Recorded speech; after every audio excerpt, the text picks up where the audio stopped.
Hello and welcome to Knitwhim Diaries. I just got my t-shirt for the Lift Your Spirits mystery crochet along that starts on September 3rd, and I couldn't resist doing a little bit of a hype video. So I just want to talk about the pattern. So this is a design by Amanda Manis, aka Mandabug Crafts, and you can find it on Ravelry, and she also has a Facebook group that you can join if you want to participate in the crochet along and socialize with other people. So I'll put links to that in the description below. But it's a gigantic mystery crocheted shawl with a ghost theme, and I already got my yarn and my beads. So I got the recommended yarn, which is this Smutzerella yarn dude, and I got the colorway Unicorn Blood. It's a Harry Potter reference and I am here for it.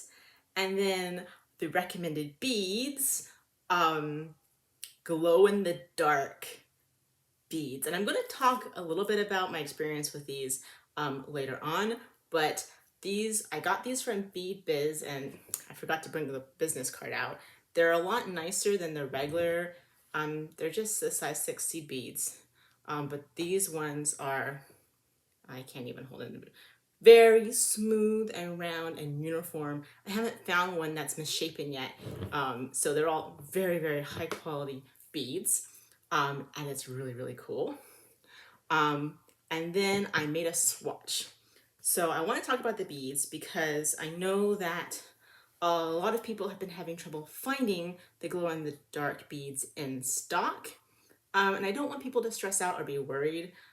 So I did this swatch with different color beads. So here's my swatch. It's lovely and crinkly, and these are the beads. So these are just silver beads.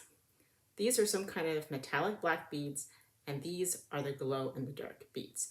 So what you'll see is the glow-in-the-dark beads are basically just clear glass, and it's just that inner core that's aligned with glow-in-the-dark. So during the day, you're almost not going to see them if you're doing this type of color. They're going to be very, very faint. And if you can't find glow-in-the-dark and you want the weight of beads, but you want a color match, this silver or even just clear or white is going to be basically identical in the daylight. Now, of course, if you want to be able to see the beads, I think a pop of color like this black would look really nice. I'm also thinking if you go with a darker color, like if I were to do this in charcoal gray, I think an iridescent lime green or like a turquoise dragonfly green would look really cool on a darker color. For example, if you want to be not traditional ghost colors, right? So all that to say is that I think other colors are going to be really great in the daytime if you're probably not going to wear your shawl in darkness very much anyways. The other thing I wanted to talk about with the glow-in-the-dark beads, they're very exciting. I have a picture of my bottle glowing in the dark, and it's pretty cool. I'm gonna post that somewhere. I got a new tablet, so I'm not sure how video editing is gonna work. We'll see if I can get the picture in, but it's really cool. I will say though that these need to charge in sunlight before they glow. When I got these in the mail, they did not glow in the dark at all out of the bag. They're completely dull. And I sat these in the windowsill for a day, and then they glowed, and it was really, really bright in the jar. However, when I put them as single beads on the crochet swatch, they still glowed, but it's a much fainter glow, and I couldn't get photographs of it. So you're going to be able to see it. It's going to be obvious in darkness, but it's not Instagram ready pop. I'm not a good photographer, so hopefully someone in the crochet along gets glow in the dark beads and is good at photography, and they can get the glow from the individual beads. The other thing is that they lose their charge pretty quickly in my experience. When I was charging these, I had them sitting in the windowsill in my kitchen with direct sunlight, but I've been storing them on my bookcase here in my office, and we get almost no natural sunlight in here because my blinds are closed and it's just dark, and they don't really glow anymore. When it's dark, they just emit a really faint like leftover glow that's honestly even fainter than these are individually. So if I wanted it to look bright and awesome again, I would have to put it back in direct sunlight to recharge them. So if you do make the full shawl, just keep that in mind that you will want to charge it in sunlight in a day in advance before you plan on wearing it if you want it to glow at night. So I'm really excited about that. The other thing I wanted to mention, two things, but with the same show and tell piece. The other option for beads is you could just not do beads at all, okay? Because obviously it's expensive to buy these nice beads. And so that's like if you want to do a cheaper option. And also it's going to slow down the crochet to do the beads because you have to get a separate hook and like individually hook the bead on the crochet hook, put it on the yarn and pull it through. So you have to stop your progress. It's this whole thing. I think it's worth it. But I did see some people in the Facebook group asking, would it be okay to just not do beads? And the answer is yes. And I have proof because Amanda has made a Halloween shawl in the past. This is the Hello Web shawl. It is another fingering weight crochet shawl, and I made it because how could you not? Where's the top? Here it is. And I did not, this is a beaded shawl, but I did not put beads on mine. And I think it is gorgeous without beads. It is amazing. And I saw some people asking, will it still hang right without the weight of the beads? And I am confident that even if you don't have beads on this mystery shawl, it's going to hang fine. Because look at this. It's going to be big enough and heavy enough that it's going to sit pretty nicely. And once again, this is not the mystery shawl. This is a different shawl that Amanda designed several years ago, but I think it's a good example of what lovely work she's done in the past and how well it looks without beads, if that's something you're considering doing. And I'm working on a lace weight version of this shawl, which is called Hollow Web. I don't remember if I said that already. I'll put a link in the description, but I'm doing a lace weight version right now, and I'm trying so hard to go fast enough so that it's finished before the mystery crochet along starts. I'm really close. I only have 7 rows left on this shawl. My crochet hook is stuck inside of it. I only have 7 rows left on this shawl, and this one I did do with beads, and this one is extremely modified because the pattern is designed for worsted weight, and I did this one in lace weight. So here it is. It hasn't been blocked yet, obviously, because it's not done. But here it is again, and you can see the beads. And I opted for pops of color in my beads for this one. I'm going to put it on. And it's not blocked, but you can definitely see it is heavier. It is heavier. I don't know. You can feel a difference, the beads versus the not beads, but this is also lace weight.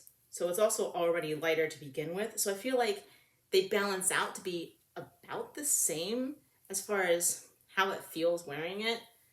However, I will note, if you have any kind of sensory issues, something that I haven't seen anyone talk about is that the beads are cold to the touch. So if you have issues with like metal or cold things touching you, you're going to get a tactile sensation of these little cold beads all over your skin. So that's something to keep in mind. I don't think it's an issue, but somebody might. All that to say is Amanda's designs are amazing, and I'm looking forward to the mystery crochet along. And I don't know what I'm going to do with myself for the next 2 weeks while I wait for the pattern to start. I don't think Amanda has officially released the link to her merch shop yet, so I'm going to let her do that. But I did snag a shirt because I couldn't resist. I wanted to make sure I got it before the crochet along started, and I will say I'm pretty happy with how the shirt came out.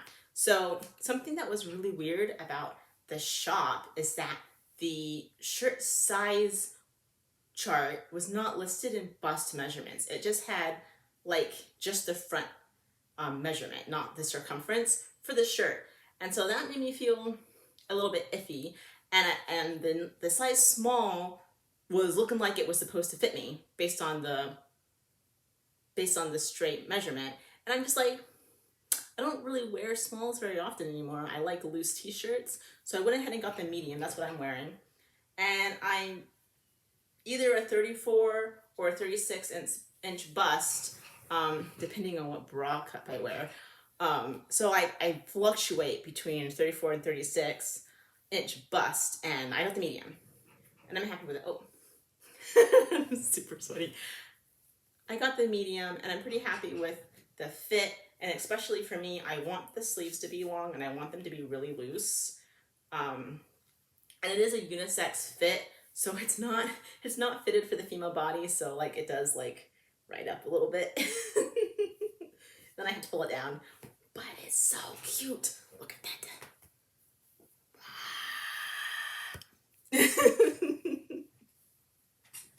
I haven't had any sleep. I'm sorry. I'm hyper.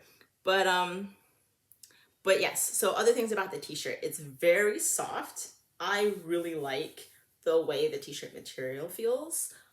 It's going to be really comfy to wear. I will say that the actual image design, the first thing I noticed about this t-shirt, like before I even pulled it out of the bag, was the smell.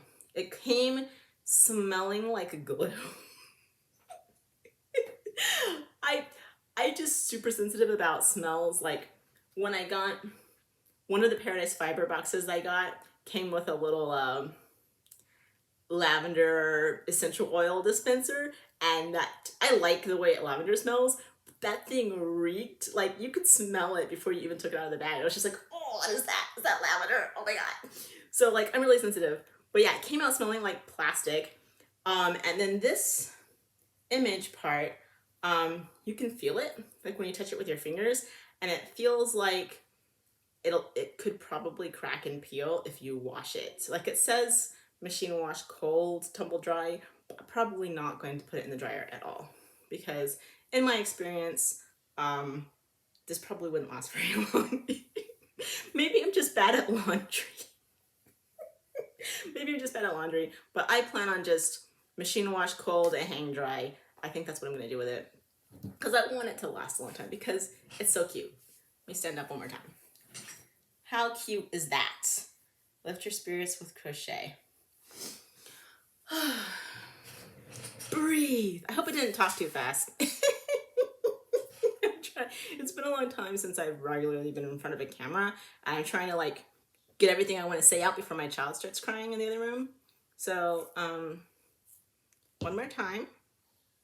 The yarn.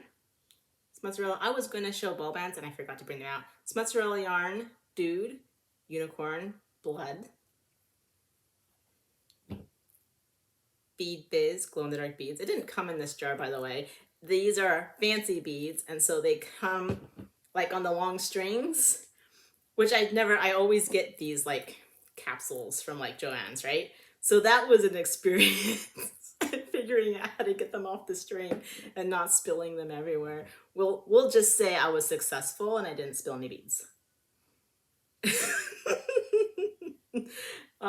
And then one more time, the swatch. Oh, that reminds me. I did want to say something about this. I put a note about it on my Ravelry projects page too, but I got, with the 3.5 millimeter hook, I got the stitch gauge that the pattern says, 23 stitches to 4 inches, but my row gauge is 14 rows to 4 inches, and I believe the pattern row gauge was 10.5 rows. But I think that's because the pattern row gauge came from the finished blocked shawl, which is huge and full of beads. And so I think once I have more fabric and the weight of a bunch of beads, the rows will stretch, and then my row per inch will go down, in theory. Because I can't go down in needle size for the row gauge without wrecking my this way gauge, the stitch gauge. So we'll just have to cross our fingers and see. And also, I'm going to be doing an interesting experiment. I did this with the boil crochet hook, which I've always thought I preferred that style hook. But for some reason I had a Susan Bates hook in the same size, and they are not the same size. I posted about this in the Facebook group too. Using the gauge, like the needle gauge thing, you put the hook in to see what size it is. They both measure as 3.5, but the Susan Bates one is like in there really snug. You can't see any light through like the edges, whereas the boil one, you can like wiggle it around in there and you can like see light through around it. So it's like too big to go into a smaller size and too small to be in a bigger size, but it's still, there's enough of a difference in size that you can visually see that it's slightly smaller than the Susan Bates one, even though they're both 3.5 millimeters. But when I was using the boil one, I was actually having trouble where I kept splitting the stitches. And I was talking to Amanda about it, and she was like, that's weird. I don't have that problem at all. So I'm gonna try the Susan Bates hook and just see what happens. Because it has the sharper incline and the head shape is different. So we'll see what happens, because I haven't had any problems with splitting on my lace weight. So I don't know. I don't know what that was about. Anyway, at this point, I feel like I'm just ranting hysterically. So I'm gonna stop.